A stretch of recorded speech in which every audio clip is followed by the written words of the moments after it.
No तुम्हा सर्वांना मकर संक्रांतीच्या मनापासून शुभेच्छा. चला तर मग लग्नानंतर होईलच प्रेम या मालिकेच्या आजच्या भागाची गोष्ट ऐकूया. आजचा भाग थंडीने गारठलेला असला तरी भावनांनी मात्र खूपच उबदार झालेला दिसतो. जेव्हा थंडीत कुडकुडत बसलेला असतो. थंडी इतकी वाढलेली असते की तो स्वतःच्याच थंडीवर विनोद करू लागतो. कधी म्हणतो बर्फ होतोय, कधी म्हणतो कुल्फी होते, कविता सुचते, पण लगेचच स्वतःच थांबतो. गुड्डू येतो, चौकशी करतो आणि थंडीवरची चर्चा अजून रंगते. जीवाला चादरीची गरज असते. धनंजय स्पष्ट सांगतो, एकच चादर. पण नंदिनीला जीवाची काळजी स्वस्थ बसू देत नाही. त्याचा ब्लॉग पाहून तिला जाणवतं की थंडीमुळे तो आजारी पडू नये. मनातली काळजी जिंकते आणि 2 ब्लँकेट घेऊन येते. जीवासाठी असलेली तिची आपुलकी स्पष्ट दिसते.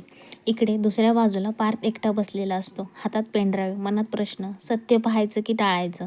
धाडस करावं की नाही? याच विचारात असताना दार वाजतं.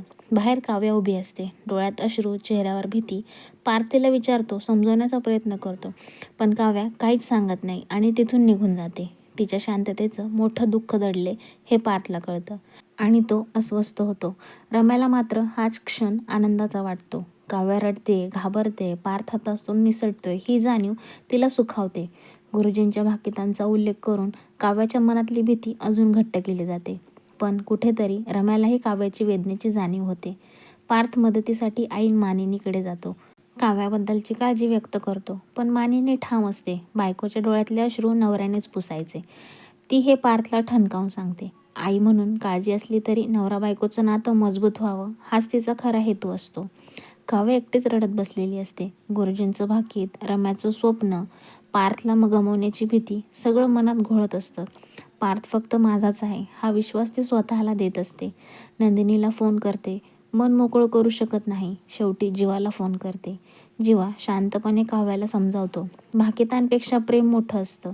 भूतकाळापेक्षा वर्तमान महत्त्वाचं आहे. हे तो तिला पटवून देतो. संकटातूनच नातं मजबूत होतं. उदाहरणांसह सांगतो. काव्याचं मन हळूहळू शांत होतं. हे सगळं पार्थ दाराबाहेर उभा राहून ऐकत असतो.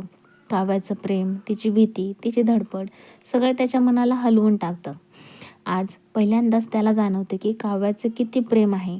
शेवटी शेकोटीजवळ जीवा आणि गुड्डू मस्त गप्पा मारताना दिसतात. जीवाने थंडीचं खोटं नाट्य केल्याचं उघड होतं. नंदिनीला हे कळतं. ती रागावते. पण या रागामागेही काळजीच असते. आजचा भाग थंडीपेक्षा जास्त भावना, प्रेम, भीती आणि विश्वास दाखवतो. उद्या पार्थ काव्यासोबत कसा वागेल? 16 डिसेंबरचं सत्य नात्यांना जोडेल की तोडेल? किंवा काव्याचं प्रेम जिंकेल की नाही जिंकणार?